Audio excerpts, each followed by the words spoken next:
ये दो फंगस हैं, ब्लैक फंगस जिसको हम म्यूकोरमाइकोसिस कहते हैं। एक्चुअली वो ब्लैक नहीं है, थोड़ा अल्टर्ड कलर स्किन का हो जाता है, जिसको भी मरीज को ये इन्फेक्शन होता है फंगस का। और दूसरा है व्हाइट फंगस, उसको हम कहते हैं एस्परजिलोसिस। तो दोनों के बारे में आपको बेसिक इन्फॉर्मेशन मैं आपको बताना चाहता हूँ कि ये जो फंगस है ये उन्हीं लोगों में होता है जिसकी इम्यूनिटी कंप्रोमाइज है, इम्यूनिटी कम हो गई या स्टीरॉयड के द्वारा इम्यूनिटी को दबा दिया गया है। यदि स्टीरॉयड हम ज्यादा लेंगे, एक्सेस लेंगे, ओवर डोज ऑफ स्टीरॉयड यदि किसी मरीज ने लिया है कोविड के ट्रीटमेंट में, तो उसको ये फंगस उभर के आ जाता है। तो ये एक मुख्य कारण है। हमारे पास अभी 12-13 पेशेंट हैं इसके कोविड के, जिसको कि ब्लैक फंगस या म्यूकोरमाइकोसिस हुआ है। उसमें आधे से ज्यादा वो पेशेंट है जिनका शुगर लेवल 500-600 चल रहा है, वो इंसुलिन भी नहीं ले रहे, क्योंकि वो टाइप 2 डायबिटीज के थे। वो स्टीरॉयड लेते रहे लंबे टाइम, 20 दिन 25 दिन स्टीरॉयड लिए, और उसका एंड रिजल्ट ये हो गया तो उनको फंगस जो है जिसको हम म्यूकोरमाइकोसिस कहते हैं, उसको लेके वो यहाँ पे भर्ती हैं लोग हैं। तो ये स्थिति से बचने के लिए सबसे महत्वपूर्ण है कि अपने डॉक्टर की सलाह से ही आप स्टीरॉयड लीजिए। स्टीरॉयड लंबे टाइम तक बिल्कुल नहीं लेना है। जो भी गाइडलाइंस हैं, 10 दिन से ज्यादा स्टीरॉयड नहीं देना चाहिए कोविड में। और स्टीरॉयड का डोज जो है वो धीरे धीरे टेपर करना चाहिए। एक डोज लंबे टाइम तक नहीं लेना चाहिए। काफी हमने प्राइवेट प्रैक्टिस में देखा है, कुछ जो होम केयर के पेशेंट्स हैं वो बिना प्रिस्क्रिप्शन के जब स्टीरॉयड ले रहे हैं तो वो 2 या 3 हफ्ते के बाद ये कॉम्प्लिकेशन उभर कर आ रही है। तो ये मैं आपके माध्यम से सभी को बताना चाहता हूँ कि स्टीरॉयड बिना प्रिस्क्रिप्शन के ना लें। और जब आप स्टीरॉयड लेते हैं तो ब्लड शुगर को मॉनिटर करिए। 3 से 4 बार आपको शुगर रोज ग्लूकोमीटर से चेक करना होता है। और यदि शुगर बढ़ता है तो आप अपने डॉक्टर की सलाह से शुगर को कंट्रोल करिए, इंसुलिन लीजिए, ताकि आपको अपॉर्चुनिस्टिक इन्फेक्शन इस फंगस के रूप में ना बॉडी में पैदा हो।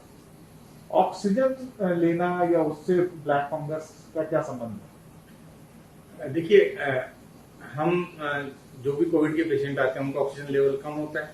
ऑक्सीजन मेंटेन करने के लिए कि ऑक्सीजन 95 से ऊपर है, हम ऑक्सीजन सप्लीमेंट करते हैं सिलेंडर के माध्यम से, कंसंट्रेटर के माध्यम से, या जो भी ऑक्सीजन के सोर्स है उससे।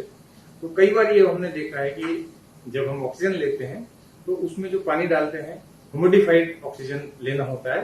यदि बिना पानी के ड्राई ऑक्सीजन होता है तो उससे थोड़ा इरिटेशन होता है, क्योंकि ये जो फंगस है आमतौर पर वातावरण में रहता है, पर किसी सामान्य व्यक्ति को ये इन्फेक्ट नहीं करता क्योंकि इम्यूनिटी स्ट्रांग होती है। पर कोविड के पेशेंट में जो स्टीरॉयड पे होते हैं और यदि उनके गले में प्रॉब्लम है और वातावरण में, रूम में यदि ये फंगस है तो वो फेफड़े में चला जाता है, अपर एयर में चला जाता है। उसके बाद उसको या तो सिर में दर्द होगा, आंखों को इन्फेक्ट करेगा, और आपके पैरानेजल साइनस में स्वेलिंग हो जाएगी, मुंह सूज जाएगा। ये सारे इसके लक्षण है। और सीटी स्कैन से पता चल जाता है कि ये फंगस उत्पन्न हो गया है। तो ये एक बहुत ही गंभीर स्थिति है। इससे बचने के लिए जैसे मैंने बताया कि हमेशा ह्यूमिडिफाइड ऑक्सीजन ही लेना चाहिए, नंबर 1। नंबर 2, स्टीरॉइड्स का कम से कम इस्तेमाल होना चाहिए। और तीसरी बात, जो ब्लड शुगर के मरीज हैं उनको अपना ब्लड शुगर 200 से ज्यादा किसी भी हालत में नहीं जाए। यदि बढ़ रहा है तो डॉक्टर की सलाह के साथ उनको ट्रीटमेंट लेना चाहिए और जल्दी से जल्दी होम केयर से हॉस्पिटल में शिफ्ट हो जाना चाहिए यदि उनको इस तरह के लक्षण हैं। कोई दवाई इसको लेकर है सर, जिसके लिए हम बात करते हैं कि कोई बी ड्रग है? एम्फोटेरिसिन बी जो दवाई है वो म्यूकोरमाइकोसिस या ब्लैक फंगस की बहुत ही अच्छी दवाई है, बहुत ही इफेक्टिव दवाई है। पर क्योंकि ये 3 से 6 हफ्ते तक लेनी होती है, एक बार यदि किसी को ये हो जाता है तो कम से कम 1 महीना उसका ट्रीटमेंट चलता है।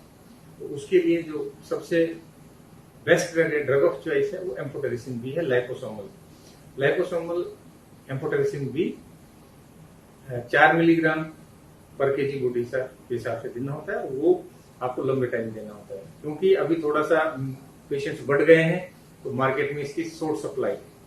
अभी हमारे यहाँ पर भी काफी सारे पेशेंट्स आ रहे हैं। और इसका जो ट्रीटमेंट है जैसा मैंने बताया कि 3 से 6 हफ्ते तक का होता है।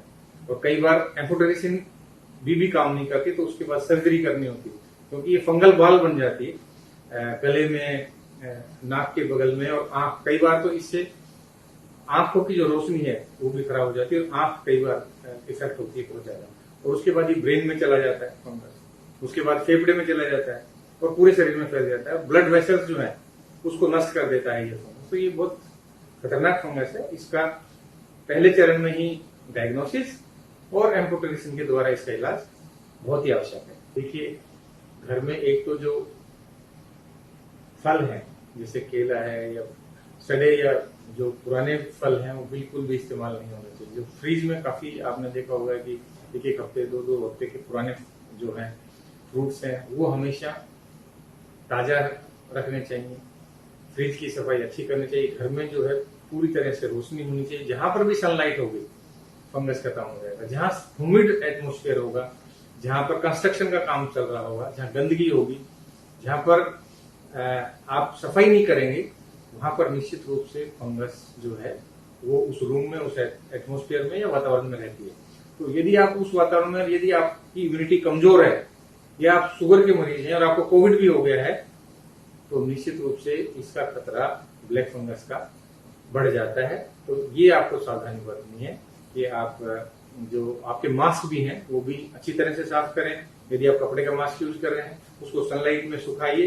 ये बहुत आवश्यक है कि एक ही मास्क को आप बिना धुले हुए यदि आप 3 दिन 4 दिन पहनते हैं तो वो भी एक रिस्क फैक्टर है। तो डेली मास्क को चेंज करिए, डेली साफ मास्क पहनिए, सनलाइट में मास्क को सुखाइए। और जो ऑक्सीजन है वो ह्यूमिडिफाइड ऑक्सीजन ही लेना चाहिए, दैट इज मोर इम्पोर्टेंट। और तीसरा जो क्वेश्चन आप पूछ रहे थे कि व्हाइट फंगस क्या होता है, तो व्हाइट फंगस जो होता है वो एस्परजिलोसिस कहते हैं उसको, हम मेडिकल टर्म में एस्परजिलोसिस होता है। और उससे फेफड़े में बहुत ज्यादा इन्फेक्शन होता है। और जो ये व्हाइट फंगस है वो इतना खतरनाक नहीं है जितना कि म्यूकोरमाइकोसिस है, क्योंकि एस्परजिलोसिस का ट्रीटमेंट सरल है और वो जल्दी ठीक हो जाता है। इसके मुकाबले में जो ब्लैक फंगस या म्यूकोरमाइकोसिस है वो 1 से 1.5 महीने उसका इलाज चलता है। वो इतना ज्यादा तेजी से फैलता है कि पूरे जो सेल्स हैं, जो ब्लड वेसल्स हैं, ब्लड सप्लाई है आंखों की और फेस की, उसको ही नष्ट कर देता है। तो एंड रिजल्ट ये होता है कि कई बार हमें प्लास्टिक सर्जरी करनी पड़ती है और काफी सारी बड़ी सर्जरी करनी पड़ती है। ईएनटी सर्जन, जनरल सर्जन और बड़े डॉक्टरों की टीम के द्वारा इसका इलाज होता है। तो ये एक बहुत ही जरूरी है कि सावधानी बरतें, अपने डॉक्टर से सलाह लें और अपनी शुगर पर कंट्रोल रखें। ये मेरा आपके माध्यम से पब्लिक को मैसेज।